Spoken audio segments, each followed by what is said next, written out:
You know, I still remember that day like it was yesterday, the fluorescent buzz of O'Hare's terminal, my heart pounding as I clutched my boarding pass, trying to act like the 17-year-old headed to her dream college wasn't fazed by the gate agent's icy stare. I'm Mia Thompson, and this all started when my dad, Captain Marcus Thompson, a black pilot who spent 22 years commanding the skies, decided it was time I saw his world up close. Invited me on a quick New York trip during spring break. Just me, him, and my bestie Lena tagging along for the ride. But man, what began as a fun father-daughter adventure turned into this whirlwind that exposed biases I thought we'd left behind, unearthed family secrets nobody saw coming, and yeah, changed everything. It was a crisp April morning in Dallas, our kitchen smelling like fresh coffee and Mom's pancakes, Dad sipping from his old Air Force mug, eyes twinkling as he said, "Mia, you've never really seen me at work, have you? Come fly with me to New York tomorrow. Check out the Met. Maybe catch that Kendrick Lamar show you've been yapping about." I rolled my eyes, twirling my locks like I always do when I'm thinking, but inside I was buzzing. Howard had just accepted me for aerospace engineering, and shadowing Dad felt like fate. Mom, Dr. Elena Thompson, our family's rock and doc, chimed in. "Go on, sweetie. Who better to show you the ropes?" So off we went, Lena and me giggling through security, where TSA folks greeted Dad like an old friend. "Morning, Captain Thompson. Family day?" He knew everyone's name, asked about their kids. It hit me then. This side of him, the leader folks trusted with their lives. The flight was magic. Dad let us peek in the cockpit pre-takeoff, explaining controls like they were puzzle pieces, his hands steady as ever. Up in first class, courtesy of airline perks, I chatted with this suit-and-tie guy, Mr. Ellis from Aerotech, who freaked during turbulence but chilled when I explained it's just air waves, like ocean currents. "Your dad's the captain?" "Impressive. Me firm designs plane parts. Hit me up for an internship," he said, slipping me his card. Dad's voice over the speakers, calm and commanding. "Folks, a little chop ahead, seatbelts on," made me swell with pride. But he later whispered about the double takes he still gets. Aviation's come far since Grandpa broke in back in '77. But some folks see the uniform, then the skin, and pause. It planted this seed of unease, you know? New York was a blast. Cousin Tia showing us the high line, deep dish pizza that'd make your mouth water, Kendrick's concert pulsing with energy, Lena and me jumping like fools. But then her grandma got sick. She bolted back early, leaving me solo for the connection at O'Hare. 3-hour delay, stomach growling. I approached the gate agent Karen Hayes, severe bun, name tag gleaming, lips pursed like she'd sucked a lemon. "Excuse me, any update on Captain Thompson's incoming from New York? He's my dad, piloting this Dallas flight." She barely looked up, eyes scanning Mimi locks, my brown skin, my economy ticket like I didn't belong.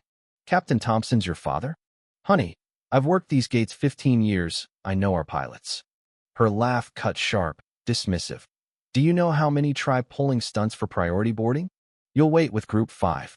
Heat flushed my cheeks. I felt seen yet invisible. Passengers staring, some smirking like that businessman shaking his head. "My dad's Marcus Thompson. Call the cockpit if you doubt me," I said firm, voice steady despite the burn. Karen's eyes narrowed, implication hanging heavy. Why would a black girl like me have a captain dad?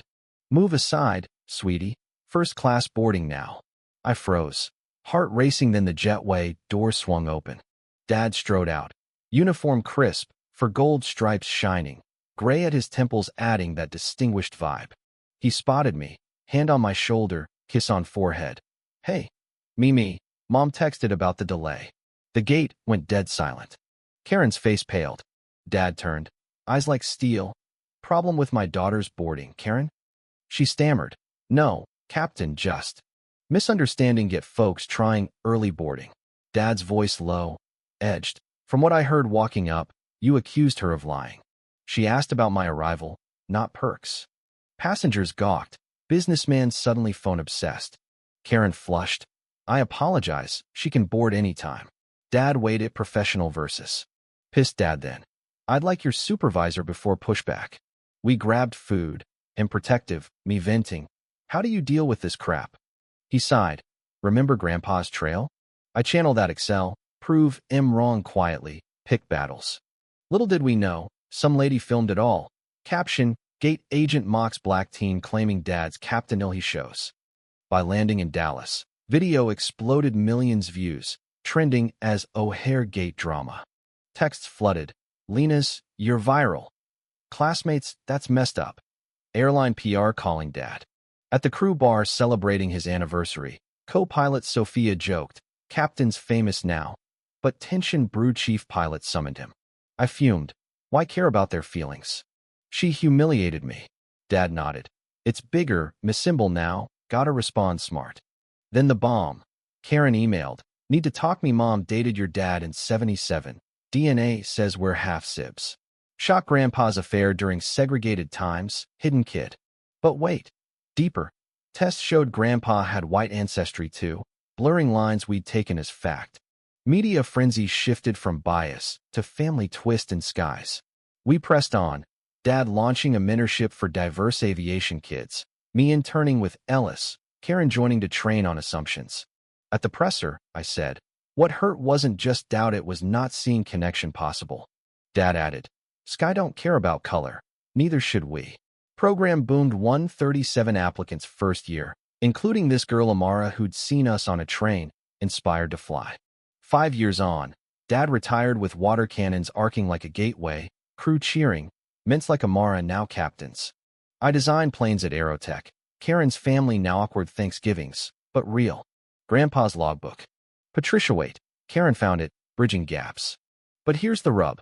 Was Karen's doubt pure bias, or airline pressure making folks suspicious? Does discovering blood erase the hurt, or just complicate justice?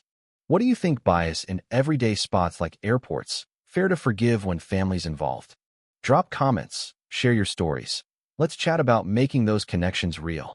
Hit subscribe if this hit home. We've got more tales of turning pain to progress.